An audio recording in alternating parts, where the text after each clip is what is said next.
पाहू शकता मित्रांनो. आणि विशेष म्हणजे कसं आहे माहिती आहे का तुम्हाला, एक सांगू का, जीवनामध्ये जर थोडाफार चढ उतार आला तर येऊ द्या, काय अडचण नाही. पण तुम्हाला सांगतो, हे किसनराव वाघू पाचारणे असतील इंद्रा बाजार तलावापाशी राहिला आहे. आणि विशेष म्हणजे आमच्या वडिलांचे खास मित्र आहेत. आमचे विठ्ठल बाबाराव सांडवर, कैलासवासी विठ्ठल बाबाराव सांडवर बाप होते. आणि दुसरी गोष्ट, आमच्या वडिलांनी शून्यातून विश्व निर्माण केलं. आणि हे किसनराव वाघू पाचारणे स्वतः आमच्या वडिलांबरोबर असायचे. तुम्हाला सांगतो, आमचे वडील बैलगाडा पळवायचे. तर पूर्वीचा काळ असा होता बैलगाड्याच्या, बरं का किरण शेठ, पूर्वीचा काळ असा होता. तुम्हाला सांगतो, हे घाट वगैरे म्हणजे जास्त नसायचे. आमच्या इथे वाघोबाची यात्रा भरायची.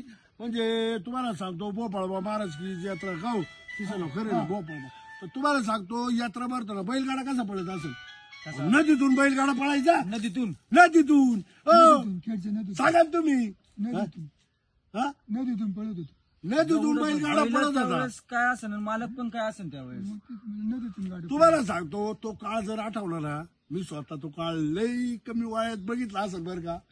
तुम्हाला सांगतो, भीमा नदीतून ज्यावेळी भोपाळबाची यात्रा भरायची, अर्ध्या नदीतून गाडी पळायची. अर्ध्या नदीतून पाण्यातून, पाण्यातून. अर्ध्या नदीतून किसनराव साक्षीला आहे. आम्ही पाहिलेली यांनी स्वतः पळवलेले. आम्ही सुद्धा बारीक होतो समजा. सांगतो ना, नदीत मग तुम्हाला सांगतो, तो बैलगाडा पळताना आहे ना, 4 बैली असायची.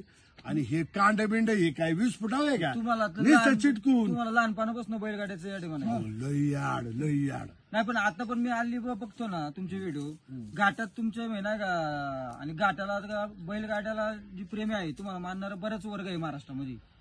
विशेष म्हणजे काय माहितीये का किरण भाऊ आणि विश्वकर्मा, तुम्हाला सांगतो बरं का किसनराव, तुम्ही वडीलधार आहे आमचे. आम्हाला किसनराव म्हणणे योग्य नाही. आप्पा म्हणतो तुम्हाला आप्पा. तुम्हाला सांगतो, ह्यांनी जो काळ बघितलेला आहे, वय वर्ष 91 वर्षाचा जो काळ यांनी बघितलेला आहे, तर मला म्हणायचं काय माहिती का, आजही रात्रंदिवस कष्ट करून आज ते सकाळी तुम्हाला सांगतो, एक भाकर खाली असन, लई झालं उडून टोळाला मारला यांनी, लोणच्याची फोड घेतली असेल किरण भाऊ.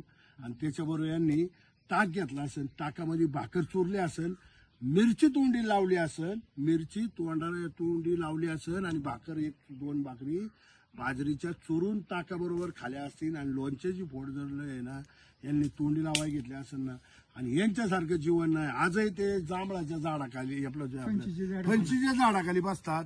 तुम्ही विचार करा, झूम करा. ते पण बाबा तुम्हाला आता एवढं असं बोर वगैरे असं कंटाळा वगैरे येत नाही का. तुम्हाला आवडच म्हणजे मुळात काय झालंय माहिती का, आमचं गाव असं काही लांडगा वाघ वगैरे त्याची काही भीती सगळं आम्हाला काही भीती नाही. अरे बापरे बाप, एवढं तुमचं वय झालं तरी तुम्ही वाघाला भेट नाही. आणि मामांचे जे वडील तुम्ही त्यांचे खास मित्र, जीवाची दुसरी हो, एक निष्ठा दुसरी. यांचा बंधुराव आमचं जवळ आमचे बंधुराज शिवाजी शेठ विठ्ठलराव सांडबोर, मोठा भाजीपाल्याचा आडतदारीचा व्यवसाय होता राजगुरुनगरला. आजही आहे, उद्याही राहणार आहे. आमची 5वी पिढी 7वी पिढी. म्हणजे आज मामा तुमच्या काय एवढं पैसा पाणी गाडी असून पण जुन्या ज्या गोष्टी आहे ज्या शेतकऱ्याला मानणार नाही का, असं अजून तुम्हाला त्याची आवड आहे म्हणायचं.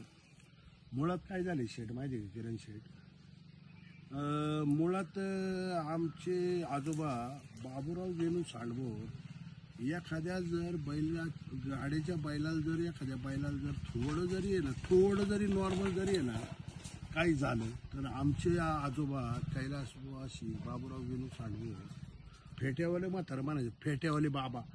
बाबूराव शेठ म्हणजे फेट्यावाले बाबा होता. असा मोठा बिहाळा फेट्याचा होता. पहिलं फेट होत. बरोबर. तुम्हाला सांगतो, असा आनंद वाटायचा आम्हाला ते बघून. काय होते ते कडक स्वभावाचे. पण मामा तुम्ही एवढं महाराष्ट्रात फिरता, पण सगळ्यात मोठं तुम्ही मामींना पण घेऊन असतो. विषय काय माहिती का, ऐका, मी जीवनामध्ये एक निश्चय केलाय. मी माझ्या जीवनामध्ये एक संकल्प केलाय. मी माझ्या जीवनामध्ये असा संकल्प केलाय की समजा जर आपले वडील, समजा आमचे वडिलांचे वडील 16 विषयी, समजा आमची आता चाललेली मी 6वी पिढी बघतोय, माझा पोरगा हा 7वी पिढी पाहत.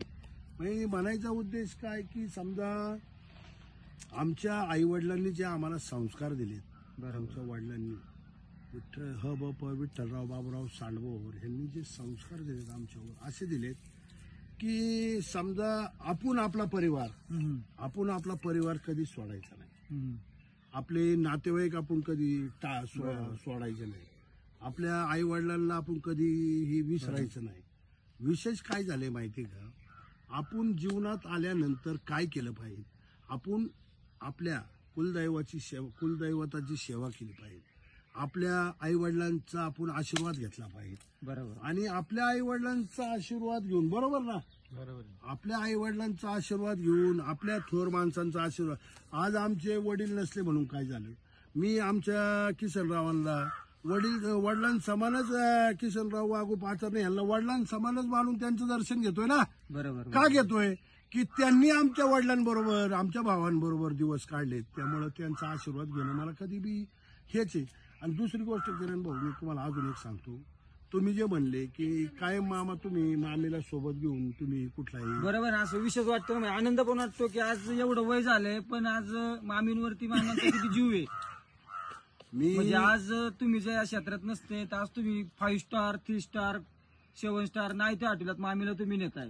आज तुम्हाला काय वाटतं, तिथे आज एवढी तरुण मुलं मुली असतात पण तुम्ही आज या वयात मै, आणि ते पण आपल्या महाराष्ट्राच्या संस्कृतीला शोभन असे कपडे घालून तुम्ही त्या ड्रेपरीमध्ये तुम्ही प्रवेश करताय. बाकीचे पण लोक असे तरुण पिढी तुम्हाला असं बघून असं त्यांना एक ऊर्जा भेटती मुला मुलींना. काय झालंय माहिती का, थोडक्यात किरण भाऊ तुम्हाला सांगतो बरं का, तुम्हाला एक उदाहरण देतो थोडक्यात. आता हे किरण गजानन फुगे बोसरी म्हणजे थोडक्यात तुमचे वडील आहे गजाननराव. मोठं नाव लौकिक करून आपल्या मुलाबाळांसाठी भरपूर आपण असं करून ठेवतो. तसं काय आलं माहिती का, आमचे वडील समजा लवकर म्हणजे कामधंद्यांच्या व्यवसायामुळे ते समजा